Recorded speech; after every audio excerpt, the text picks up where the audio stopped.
নাগরিক পার্টির সাথে জাতীয় ঐক্যমত্য কমিশনের সংলাপ, জনপ্রত্যাশা পূরণে জাতীয় সনদ করা হবে জানালেন আলী রিয়াজ। রোহিঙ্গা প্রত্যাবাসনে আঞ্চলিক ও বৈশ্বিক সম্পৃক্ততা বাড়ানোর তাগিদ, আরাকান আর্মির সাথে অনানুষ্ঠানিক আলোচনার পরামর্শ। দেখছিলেন ক্রাউন সিমেন্ট সংবাদ শিরোনাম। ফ্যাসিবাদের বিলোপ ও রাষ্ট্র কাঠামোর মৌলিক সংস্কারের মাধ্যমে নতুন রাজনৈতিক বন্দোবস্ত ছিল জুলাই গণ অভ্যুত্থানের আকাঙ্ক্ষা। শুধুমাত্র কোনো ব্যক্তি বা দলকে সরিয়ে অন্য ব্যক্তি বা দলকে ক্ষমতায় বসানো এর উদ্দেশ্য ছিল না বলে মন্তব্য করেছেন জাতীয় নাগরিক পার্টির আহ্বায়ক নাহিদ ইসলাম। আর ঐকমত্য কমিশনের সহ সভাপতি ডক্টর আলী রিয়াজ বলেছেন, ফ্যাসিবাদের বারবার ফিরে আসার ঠেকাতে রাষ্ট্রের গঠনমূলক সংস্কারের জন্য জাতীয় ঐকমত্য প্রয়োজন।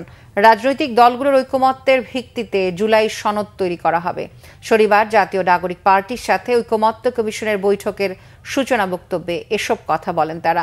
বৈঠকে নাহিদ ইসলামের নেতৃত্বে এনসিপির ৮ সদস্যের প্রতিনিধি দল অংশ নিয়েছেন। কমিশনের পক্ষে ঐকমত্য ডক্টর আলী রিয়াজের নেতৃত্বে ৫ জন এতে অংশ নেন। বৈঠকে প্রধানমন্ত্রীর ক্ষমতায়ন, জাতীয় সাংবিধানিক কাউন্সিল, দ্বিকক্ষ বিশিষ্ট পার্লামেন্ট, সংবিধান সংশোধনের সীমাবদ্ধতা, সংরক্ষিত নারী আসনে ভোট এবং ২ বারের বেশি প্রধানমন্ত্রী থাকতে না পারার বিষয়ে আলোচনা হচ্ছে। দর্শক, সংলাপ সংবাদ সংগ্রহে সংসদ ভবনে আছেন স্টাফ রিপোর্টার নাবিল জাহাঙ্গীর। সরাসরি চলে যাচ্ছি তার কাছে। নাবিল, নিশ্চয়ই শুনতে পাচ্ছেন। সংলাপের সবশেষ কি খবর? সংলাপ কি শুরু হচ্ছে কিনা? সবশেষ কি খবর আছে আপনার কাছে? আমাদের বিস্তারিত জানাবেন।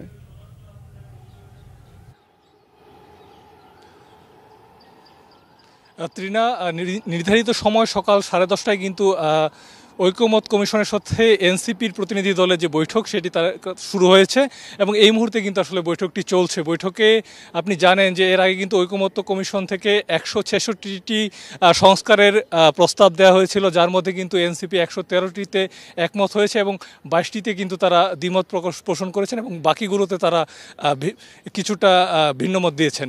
তো যে সকল বিষয়ে তারা দ্বিমত পোষণ করেছেন এবং যে বিষয়গুলোতে তাদের কিছুটা ভিন্নমত রয়েছে সেগুলো নিয়েই মূলত কিন্তু আজকে আলাপ আলোচনা হবে। আপনি জানেন যে বিএনপি সহ অন্যান্য রাজনৈতিক দলের সাথেও কিন্তু ঐকমত্য কমিশনের বৈঠক ইতিমধ্যে হয়েছে এবং এই সকল রাজনৈতিক দলগুলোর সাথে আলাপ আলোচনার পর যে সকল সংস্কারের বিষয়ে সবগুলো রাজনৈতিক দল একমত হবে, অর্থাৎ ঐকমত্যে তারা উপনীত হবে, সেই সকল সংস্কারগুলোকে নিয়ে কিন্তু জুলাই সনদ তৈরি করা হবে এবং সেই জুলাই সনদের ভিত্তিতে পরবর্তী নির্বাচন এবং রাষ্ট্র পরিচালিত হবে।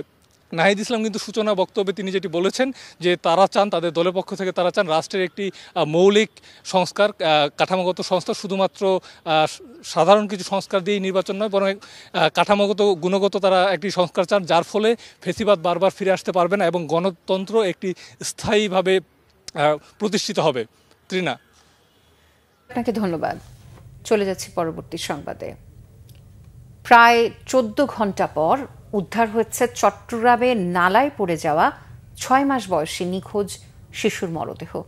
সকালে চাকতাই খাল থেকে শিশুটির মরদেহ উদ্ধার করা হয়। স্থানীয়রা জানান, শুক্রবার রাত 9টার দিকে রিকশায় করে মা শিশুটিকে নিয়ে বাড়ি ফিরছিলেন। মহানগরীর চকবাজারের কাপাসগোলা এলাকায় পৌঁছলে রিকশাটি পাশে থাকা নালায় পড়ে যায়। স্থানীয়দের সহায়তায় মাকে উদ্ধার করা গেলেও নিখোঁজ থাকে শিশুটি। পরে তাকে উদ্ধারে ফায়ার সার্ভিসের ডুবুরি দল এবং নৌবাহিনী কাজ শুরু করে। স্রোতের টানে ভেসে যাওয়ায় রাতে সন্ধান মেলেনি।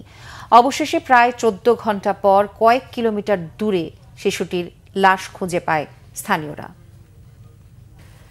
চটজলদি রোহিঙ্গা প্রত্যাবাসন হবে এমনটা আশা করেন না সাবেক কূটনীতিক ও প্রত্যাবাসন বিশেষজ্ঞরা।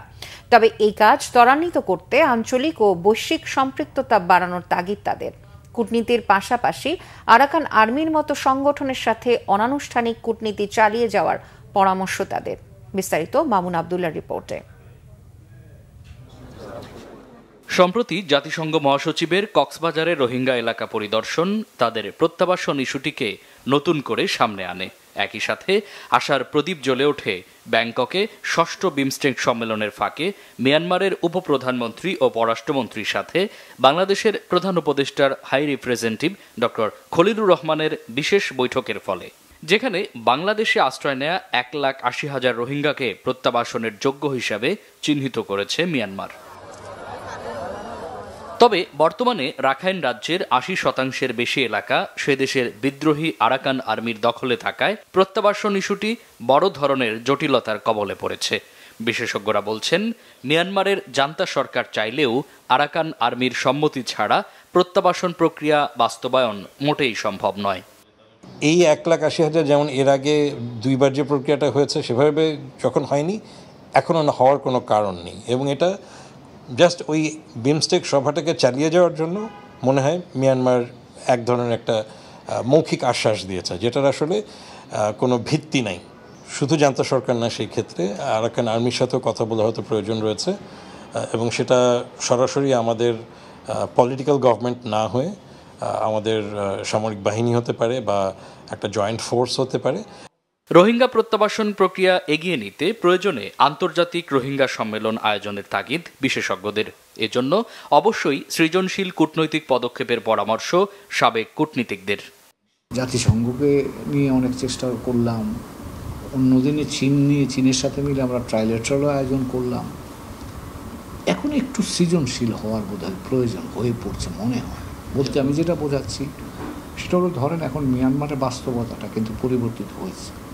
এখন পরিবর্তিত বাস্তবতা সকল পক্ষের সাথে কিভাবে আলাপ আলোচনা করে একটা সুযোগ তৈরি করা যায়, সে বিষয়টাতে আমার ধারণা আমাদের মনোযোগী হওয়া দরকার। এবং সেটা কিন্তু আপনি পাবলিকলি খুব বেশি দূর যাওয়া যাবে না।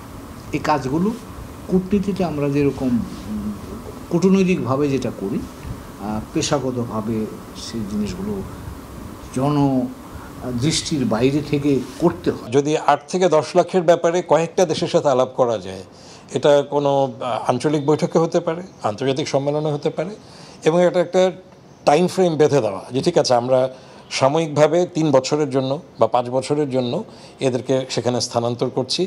সরকারি পরিসংখ্যানে বাংলাদেশে আশ্রিত রোহিঙ্গার সংখ্যা 12 লাখের কম বেশি দেখানো হলেও বাস্তবে তা প্রায় 15 লাখের বেশি বলে মনে করেন প্রত্যাবাসন বিশেষজ্ঞরা।